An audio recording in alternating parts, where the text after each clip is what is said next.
मोठ्या प्रमाणात कुपोषण आणि बालमृत्यूचे प्रमाण असल्याने तसेच उपचारासाठी रुग्णालयात अद्ययावत साधन सामग्री नसल्याने नवजात शिशु दगावत होते। याकरिता एखादे अद्ययावत रुग्णालय असावे अशी मागणी होत होती। यासाठी अदानी इलेक्ट्रिसिटी, अदानी फाउंडेशन आणि पालघर जिल्हा प्रशासन यांच्या सहकार्याने डहाणू येथील उपजिल्हा रुग्णालयात नवजात शिशूंसाठीच्या अद्ययावत अतिदक्षता विभागाची निर्मिती करण्यात आली होती। काही महिने हे रुग्णालय सुरू होते, नंतर तेथील तज्ञ डॉक्टरांनी राजीनामा दिल्याने सध्या हे रुग्णालय बंद अवस्थेत आहे। त्या रुग्णालयात डॉक्टर, अधिकारी, कर्मचारी वर्ग नेमावेत आणि पुन्हा हे रुग्णालय सुरू करावे यासाठी नागरिक मागणी करत आहेत। विशेष म्हणजे उपजिल्हा रुग्णालयात याआधी नवजात बालकांसाठी केवळ उपचार केंद्र होते, मात्र आता त्याचे रूपांतर सुसज्ज अतिदक्षता विभागात झाले आहे। डहाणू परिसरातील ग्रामीण भागातील नवजात बालकांसाठी अतिदक्षता केंद्र नसल्यामुळे येथे महिन्याला 3 ते 4 नवजात शिशु मरण पावत होते।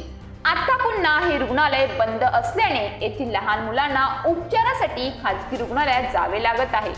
अद्ययावत इमारतीमध्ये 22 नवजात शिशूंसाठी अतिदक्षता विभाग तर मातांसाठी 9 रेस्टरूम, 2 व्हेंटिलेटर, 2 बबल मशीन उभारले आहेत। पण तज्ञ डॉक्टर आणि कर्मचारी नसल्याने हे सर्व धुळखात पडले आहे। पूर्वी नवजात बालकांवरील उपचारासाठी वापी, सेल्वासा, मुंबईला जावे लागत होते। त्यात वेळ जाऊन बाळाच्या जीवालाही धोका होत असे। मात्र उभारलेल्या केंद्रामुळे आता येथे चांगली आरोग्य सेवा मिळत होती। पण पुन्हा तज्ञ डॉक्टर नसल्याने रुग्णालय बंद स्थितीत आहे। त्यामुळे प्रशासनाने हे रुग्णालय पुन्हा सुरू करावे अशी मागणी डहाणूतील तालुका महिला संघटक उबाठा गटाच्या उज्ज्वला डामसे म्हणाल्या।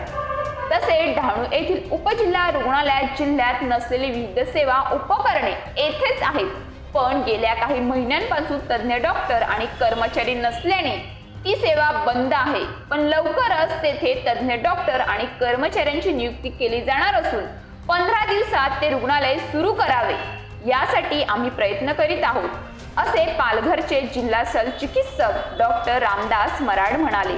न्यूज पोलीस रिपोर्टर अपू बुकले, डहाणू।